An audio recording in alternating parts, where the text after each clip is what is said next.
Welcome to SP news. నేను రేవతి. ముందుగా ముఖ్యాంశాలు.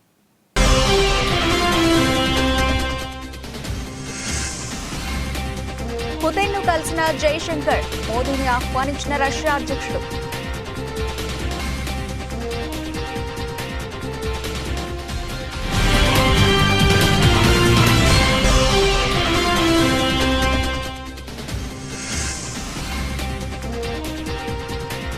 కెప్టెన్ కు నివాళులర్పించిన సీఎం స్టాలిన్, ప్రభుత్వ లాంఛనాలతో అంత్యక్రియలు.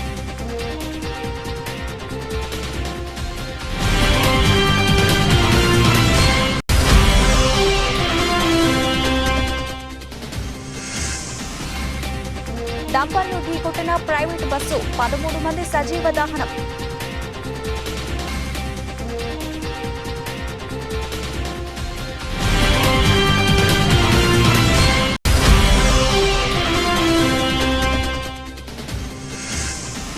విశాఖలో వైసీపీకి షాక్ ఇచ్చిన ఎమ్మెల్సీ వంశీ కృష్ణ యాదవ్, మంగళగిరిలో పవన్ కళ్యాణ్ సమక్షంలో జనసేన పార్టీలో చేరిక.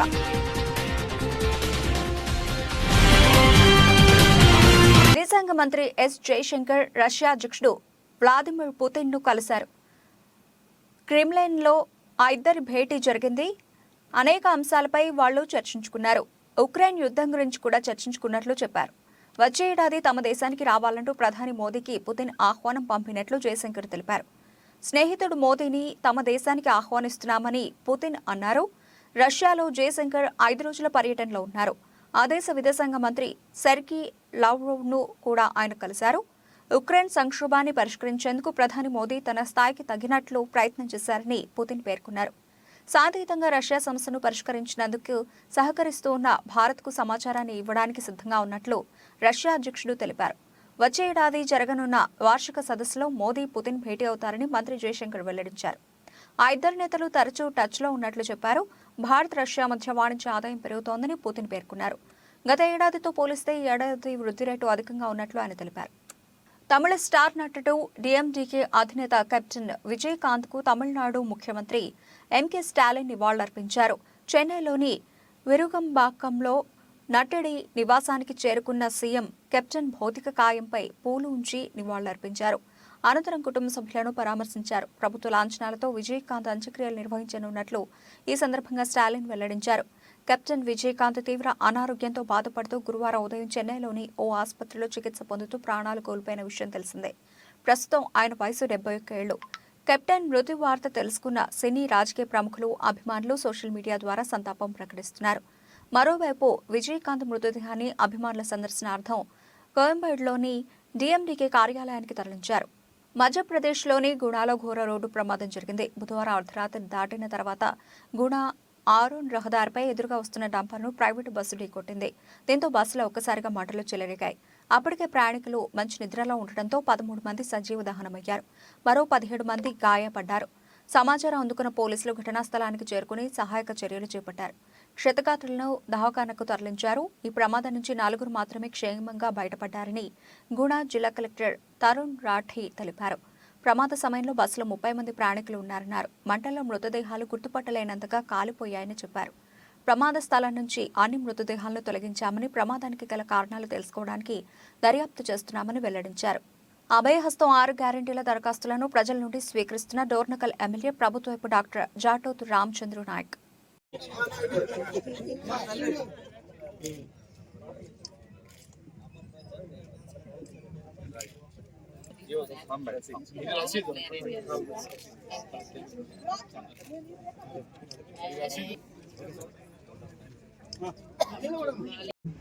మాట ఇచ్చినట్టుగానే ప్రమాణ స్వీకారం రోజునే అభయహస్తం 6 గ్యారెంటీల రైలుపై తొలి సంతకాన్ని చేసింది మన ప్రభుత్వం. కొలువు తీరిన 48 గంటల్లోనే తెలంగాణ ఆడబిడ్డలకు ఆర్టీసీ బస్సులో ఉచిత ప్రయాణం, అర్హులైన వారందరికీ రాజీవ్ ఆరోగ్యశ్రీ 10 లక్షల వైద్య సాయం గ్యారెంటీలను అమలు చేసి చరిత్ర సృష్టించింది. అదే సంకల్పంతో మిగిలిన గ్యారెంటీలను కూడా నెరవేర్చేందుకు ప్రజాపాలన కార్యక్రమానికి మన ప్రభుత్వం శ్రీకారం చుట్టిందని తెలియజేసేందుకు గర్విస్తున్నాం. చివరి వరుసలో ఉన్న పేదవారికి కూడా సంక్షేమ పథకాలు అందినప్పుడే ఈ రాష్ట్రం, దేశం అభివృద్ధి చెందుతుంది. ప్రజాపాలన ఉద్దేశం నిస్సహాయులకు సాయం చేయడమే. స్వయంగా ప్రభుత్వమే ఇవాళ మీ ఊరికి, మీ ఇంటికి వచ్చింది. మహాలక్ష్మి రైతు భరోసా, గృహజ్యోతి, ఇందిరమ్మ ఇండ్లు, చేయూత పథకాల కోసం అర్హులైన ప్రతి ఒక్కరి నుంచి దరఖాస్తులను స్వీకరిస్తుంది. ఈ మహత్తర అవకాశాన్ని మీ అందరూ సద్వినియోగం చేసుకుంటారని, ప్రజాప్రభుత్వం తలపెట్టిన సంక్షేమ యజ్ఞంలో భాగస్వాములు అవుతారని కోరుకుంటున్నాము. కృతజ్ఞతతో మీ ఒంటరి మహిళ, వితంతు, చేనేత కార్మికులు, ఎయిడ్స్ వ్యాధిగ్రస్తులు, ఫైలేరియా వ్యాధులు, అదేవిధంగా బీడీ ఠేకేదారి ఒక్క సింగిల్ అప్లికేషన్తోనే ఆ కుటుంబ వివరాలు అన్నీ సేకరింపబడతాయి. ఈ అప్లికేషన్ ద్వారానే వికలాంగులు ఎంతమంది ఉన్నారు, వితంతువులు ఎంతమంది ఉన్నారు, ఒంటరి మహిళలు ఎంతమంది ఉన్నారు, ప్రతి డేటా సిస్టంలో జత చేయడం జరుగుతుంది. కాబట్టి భవిష్యత్తులో తప్పకుండా ఇక ఎంఆర్ఓ ఆఫీసుల చుట్టూ కానీ, మీ సేవా కేంద్రాల చుట్టూ కానీ ప్రజలు తిరగాల్సిన అవసరం ఉండదు. ఈరోజు సదరం క్యాంపులో ఫిజికల్ హ్యాండిక్యాప్డ్ దివ్యాంగుల సర్టిఫికెట్ ఉంటే అది కూడా జత చేసేయవచ్చు. సో వివరాలు కరెక్ట్గా అందజేయడానికి ప్రజలకు మీ ద్వారా ఇన్ఫర్మేషన్ ఇచ్చే విధంగా కొంచెం వివరంగా మీరు రాస్తే తప్పకుండా ప్రజలు. రైతుల సంక్షేమానికి ప్రాథమిక వ్యవసాయ సహకార సంఘం కృషి చేస్తుందని ఎమ్మెల్యే ప్రకాష్ గౌడ్ అన్నారు. గురువారం శంషాబాద్ మండల పరిధిలోని మల్కారం గ్రామంలో ఉమ్మడి రంగారెడ్డి జిల్లా DCC director, Malkaram PSCS chairman Murukunta Satish ఆధ్వర్యంలో నూతనంగా నిర్మించిన కోల్డ్ స్టోరేజ్ గోడౌన్ నిర్మాణాన్ని ఎమ్మెల్యే ప్రకాష్ గౌడ్ ప్రారంభించారు. ప్రజల నుండి నేర్చుకోవాలి. ఆనాడు మనం ఎంతో కష్టపడి తెలంగాణ తెచ్చుకున్నాం.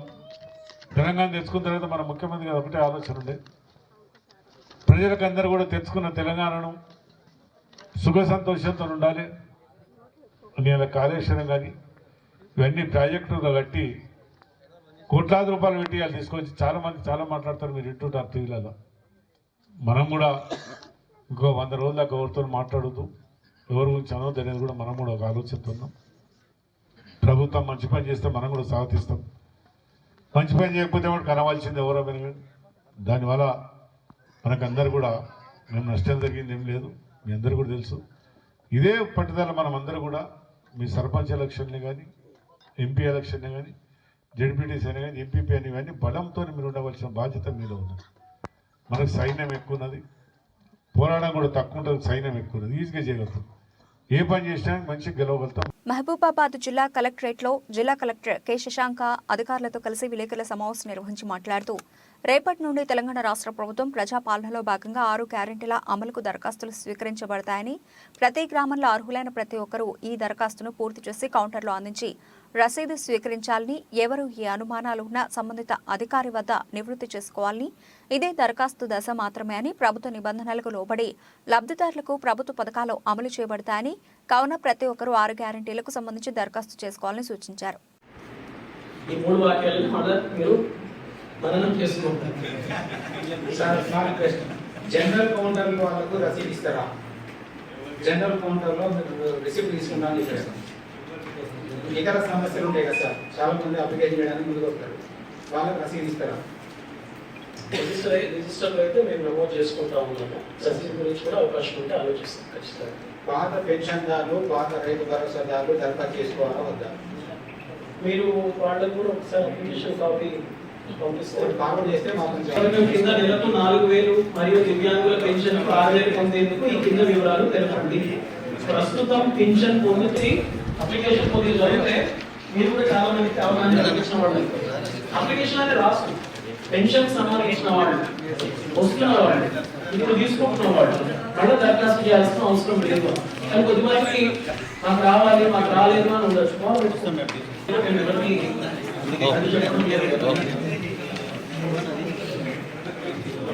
పొట్టి శ్రీరాములు బొమ్మ ఆవరణలో బుధవారం విద్యాశాఖ సమగ్ర శిక్ష కాంట్రాక్ట్ అవుట్సోర్సింగ్ అన్ని విభాగాల ఉద్యోగుల నిరవధిక 8వ రోజు సమ్మెలో భాగంగా అవుట్సోర్సింగ్ ఉద్యోగులంతా మానవ హారంతో తమ నిరసనను తెలియజేశారు. అనంతరం జేఏసీ అధ్యక్షులు మురళీకృష్ణ మాట్లాడుతూ, ముఖ్యమంత్రి జగన్మోహన్ రెడ్డి ప్రతిపక్ష నాయకులుగా పాదయాత్రలో భాగంగా ఇచ్చిన మాటను నిలబెట్టుకోవాలని, మాట తప్పని ముఖ్యమంత్రిగా ఉండాలని జేఏసీ తరఫున అభ్యర్థిస్తున్నామన్నారు.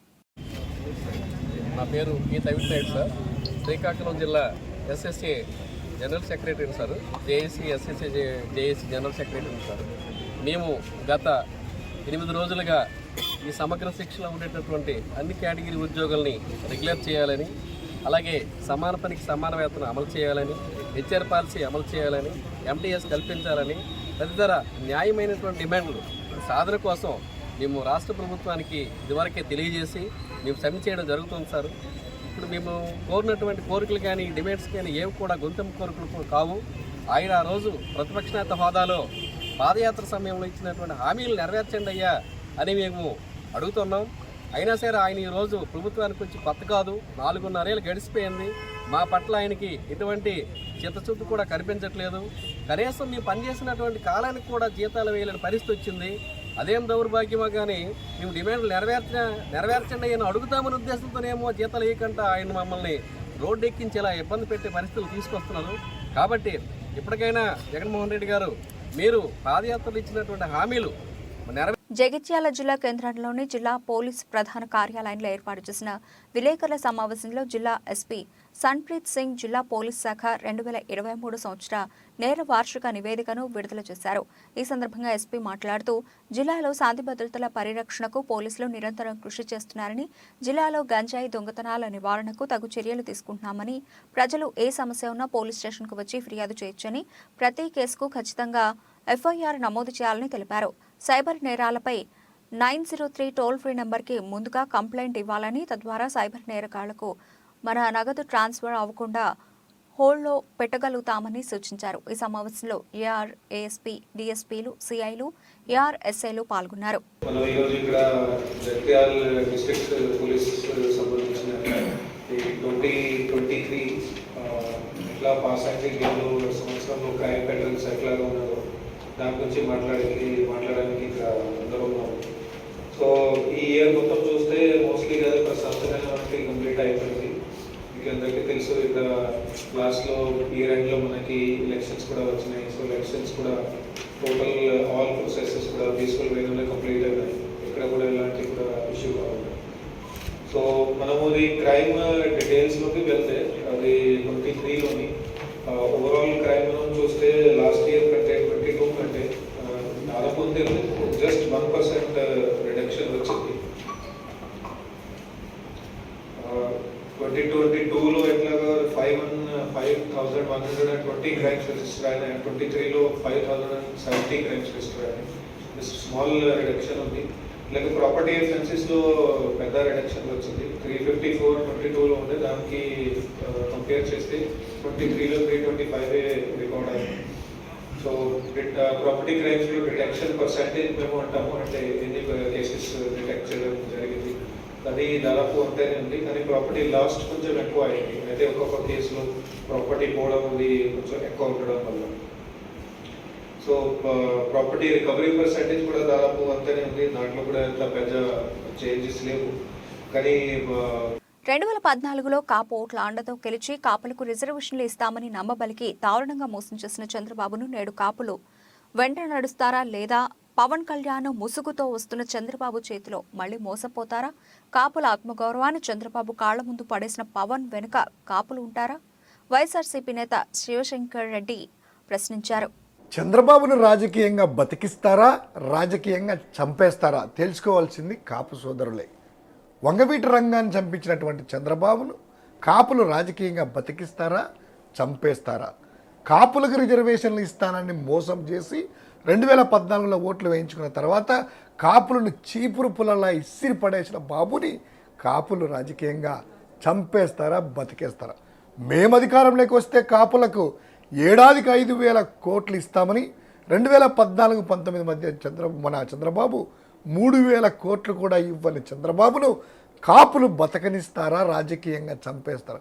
తన ముఖం చూస్తే తన ముఖం మీదనే కాపులు గాండ్రించి ఉమ్మేస్తారని తన ముఖానికి పవన్ కళ్యాణ్ మాస్క్ పెట్టుకొని వస్తున్నటువంటి చంద్రబాబును కాపు సోదరులు రాజకీయంగా బతికిస్తారా, చంపేస్తారా? అదే కాపుల ఓట్ల కోసం చంద్రబాబు కాపుల ఆత్మగౌరవాన్ని చంద్రబాబు కాళ్ళ దగ్గర పెట్టినటువంటి పవన్ కళ్యాణ్ ఇద్దరు హైదరాబాద్లో కలిశారు కదా. కాపు సోదరుమనులారా, ఖచ్చితంగా నిజాయితీగా ఆలోచించాల్సినటువంటి సమయం ఇది. ఇప్పుడే మన కాపుల ఆత్మ గౌరవం ఏంటో చూపించి ఇలాంటి వాడేసుకున్నటువంటి వాళ్ళని చెప్పుతో గాండ్రించి ఉమ్మేసే సమయం ఇది. ఖమ్మం జిల్లా సత్తుపల్లి పట్టణంలో కాంగ్రెస్ ప్రభుత్వం చేపట్టిన ప్రజాపాలన కార్యక్రమాన్ని గురువారం ఉదయం 10:30 గంటల సమయంలో లాంఛనంగా ప్రారంభించారు. ఈ సందర్భంగా ఎమ్మెల్యే రాఘమయ్య మాట్లాడుతూ కాంగ్రెస్ ప్రభుత్వం ఇచ్చిన 6 గ్యారంటీలు 100 రోజుల్లో పూర్తి చేసే విధంగా అడుగులు వేస్తున్నామన్నారు. ఇప్పటికే 2 గ్యారంటీలు అమలు చేశామని తెలిపారు. ఒక్కో అప్లికేషన్తో 6 గ్యారంటీలు అమలవుతాయని పేర్కొన్నారు. గత ప్రభుత్వంలో మాదిరిగా భేదభావం పక్షపాతం లేకుండా వ్యవహరించాలని, కాంగ్రెస్ ప్రభుత్వంలో లబ్ధిదారులందరికీ మేలు జరిగేలా చూసే బాధ్యత అధికారులదే అని అన్నారు. అవుతాయి. దానివల్ల ఎంతో మంది పేదలకి మనం ప్రాణహాని నుంచి కాపాడుకోవచ్చు. అందుకోసం కూడా రేవంత్ రెడ్డి గారికి, సోనియా గాంధీ గారికి కృతజ్ఞతలు తెలియజేసుకుందాం.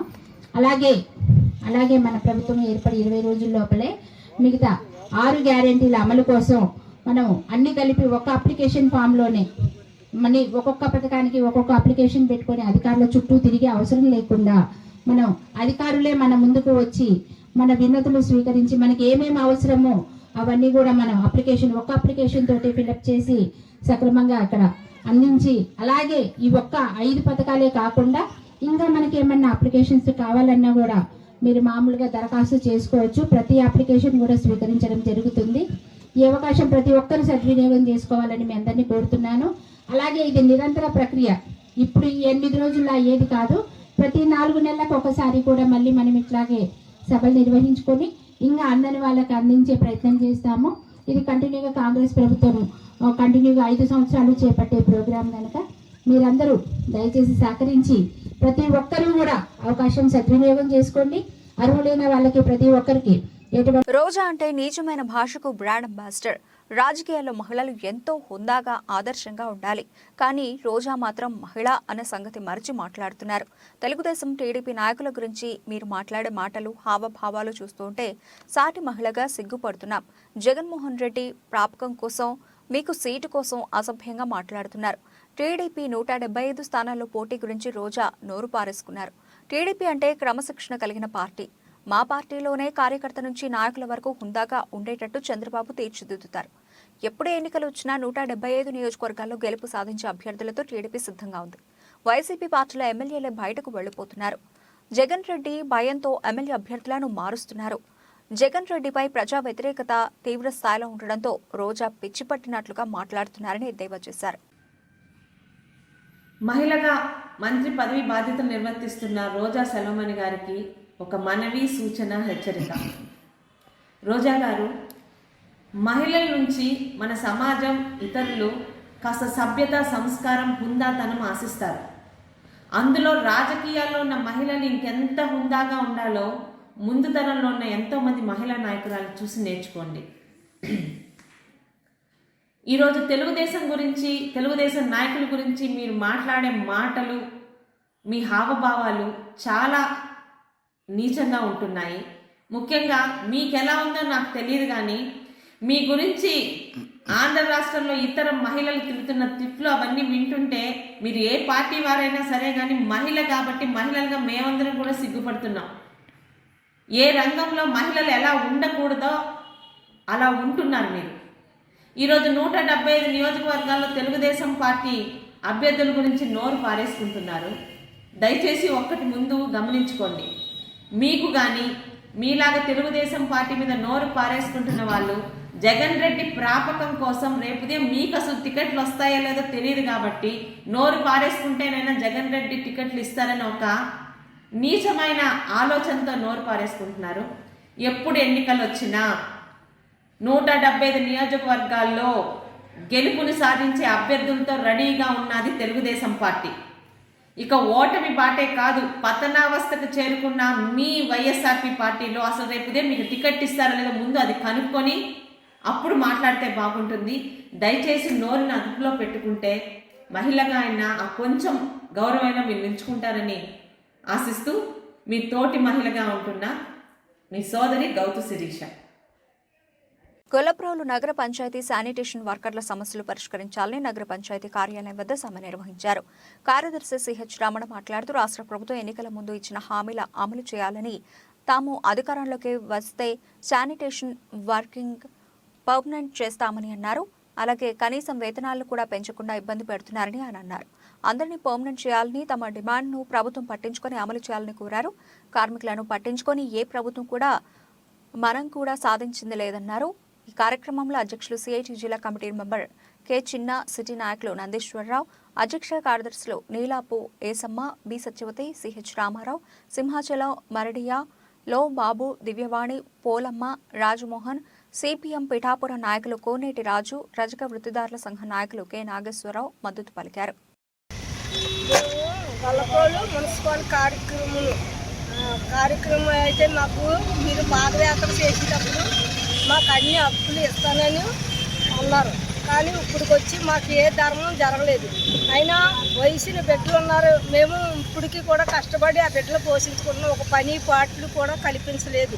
మీరు వచ్చిన తర్వాత, మీరు పాదయాత్ర చేసిన తర్వాత అన్ని హామీలు ఇస్తానని వాగ్దానం పలికినా సరే మేము అలాగే సరిపెట్టుకొని పోయాం.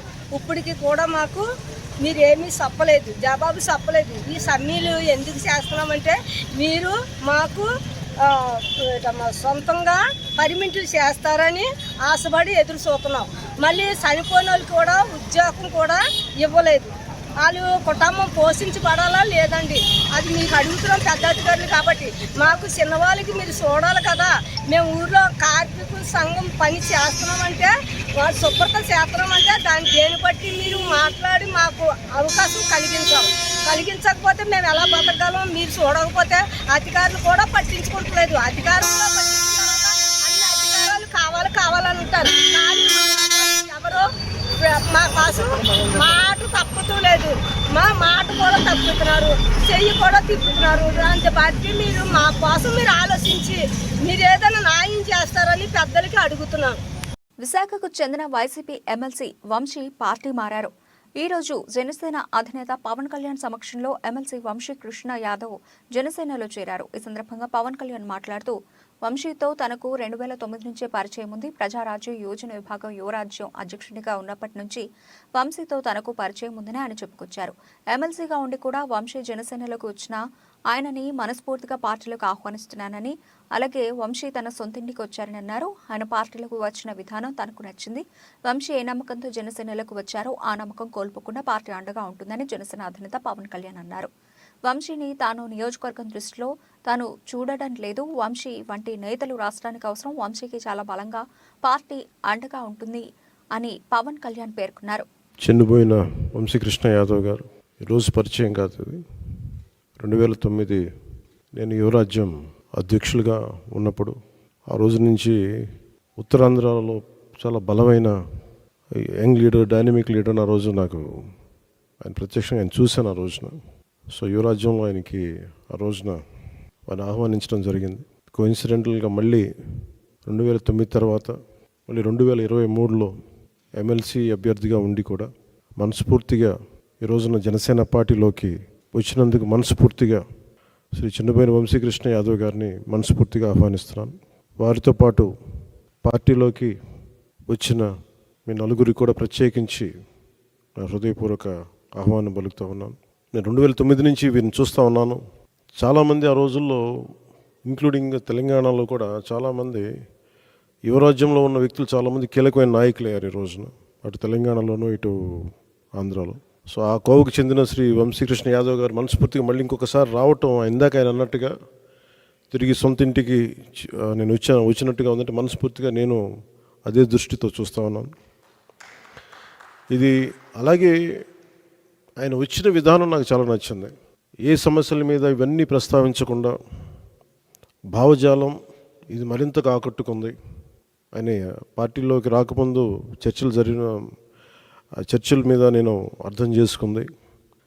వైఎస్ఆర్సీపీ పాలన గురించి వీటి గురించి ఏమి కాకుండా నేను ప్రత్యేకించి ఇంతకుముందు ఎట్లాగైతే ఆకర్షితున్నాయి నేను 2009లో వచ్చాను. అది కూడా చాలా స్వల్ప తేడాతో ఓడిపోయారు విశాఖ తూర్పు నియోజకవర్గం నుంచి. 2014 కూడా అదే పరిస్థితి. కానీ పోటాపోటీగా మళ్ళీ ఎమ్మెల్సీ ఎన్నికల్లో పోటీపడి గెలిచి ఆ విజయం మరి ఇలాంటి బలమైన నాయకుడిని జనసేనకి మనస్ఫూర్తిగా ఇష్టపడి వచ్చినందుకు ఇంకొక మారు మనస్ఫూర్తిగా ధన్యవాదాలు తెలుపుకుంటూ, ఏ నమ్మకంతో అయితే జనసేనలోకి వచ్చారో మీకు మనస్ఫూర్తిగా నేను వ్యక్తిగతంగా పార్టీ పరంగా భరోసా ఇస్తున్నాను. మీకు అండగా ఉంటాం.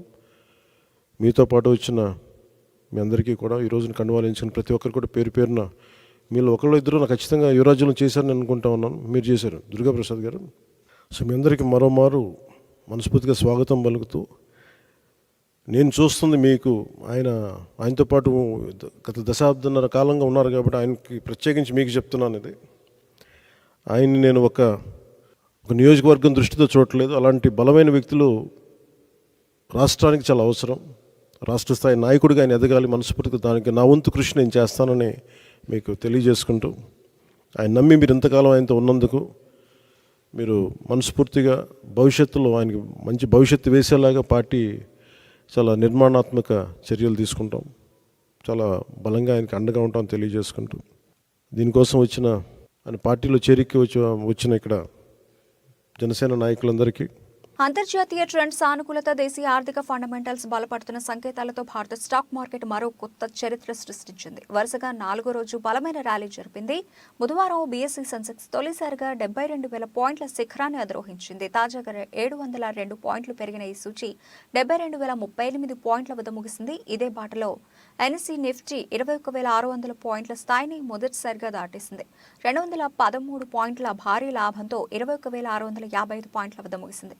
గత వారం ప్రథమార్థంలో చవిచూసిన నష్టాల నుంచి మార్కెట్ సులభంగా కోలుకోవడమే కాకుండా కొత్త రికార్డు స్థాయిల్ని చేరిందని, అంతర్జాతీయంగా ద్రవ్యోల్బణం తగ్గుతున్న కారణంగా యుఎస్ ఫెడరల్ రిజర్వ్ త్వరలోనే వడ్డీ రేట్లను తగ్గిస్తుందనే ఆశాభావంతో స్టాండర్డ్ ర్యాలీ జరుగుతున్నదని Geojit financial services research head Vinod Nair చెప్పారు. దేశంలో భారత్తో జరుగుతున్న తొలి టెస్ట్లో దక్షిణాఫ్రికా రెండో రోజు స్పష్టమైన ఆధిపత్యాన్ని ప్రదర్శించింది. భారత్ను 245 పరుగులకే పరిమితం చేసిన దక్షిణాఫ్రికా రెండో రోజు ఆ స్కోరును అధిగమించడంతో పాటు ఆధిక్యాన్ని సొంతం చేసుకుంది. తన కెరీర్లో చివరి టెస్ట్ సిరీస్ ఆడుతున్న సఫారీ మాజీ సారథి డీన్ ఎల్గర్ బంతుల్లో 211 బంతుల్లో 140 నాటౌట్, 23 ఫోర్లు, అజయ్ శతకంతో చెలరేగాడు. అతడికి తోడుగా తొలి టెస్ట్ ఆడుతున్న డేవిడ్ బెడింగ్హామ్ అర్ధ సెంచరీతో రాణించడంతో రెండో రోజు ఆట ముగిసే సమయానికి దక్షిణాఫ్రికా 66 ఓవర్లలో 5 వికెట్ల నష్టానికి 256 పరుగులు చేసింది. ప్రస్తుతం సఫారీలు 11 పరుగుల ఆధిక్యంలో ఉన్నారు. బులెటిన్ ముగించే ముందు హెడ్లైన్స్ మరోసారి.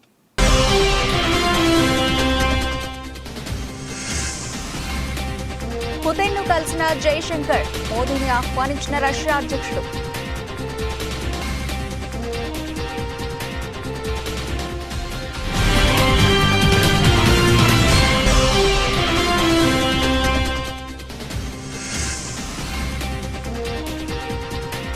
కెప్టెన్ కు నివాళులర్పించిన సీఎం స్టాలిన్, ప్రభుత్వ లాంఛనాలతో అంత్యక్రియలు.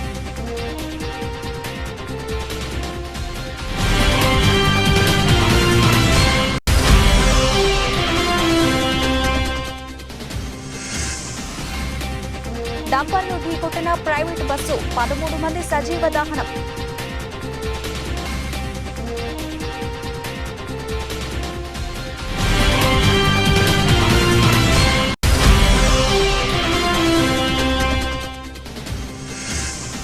విశాఖలో వైసీపీకి షాక్ ఇచ్చిన ఎమ్మెల్సీ వంశీకృష్ణ యాదవ్, మంగళగిరిలో పవన్ కళ్యాణ్ సమక్షంలో జనసేన పార్టీలో చేరిక.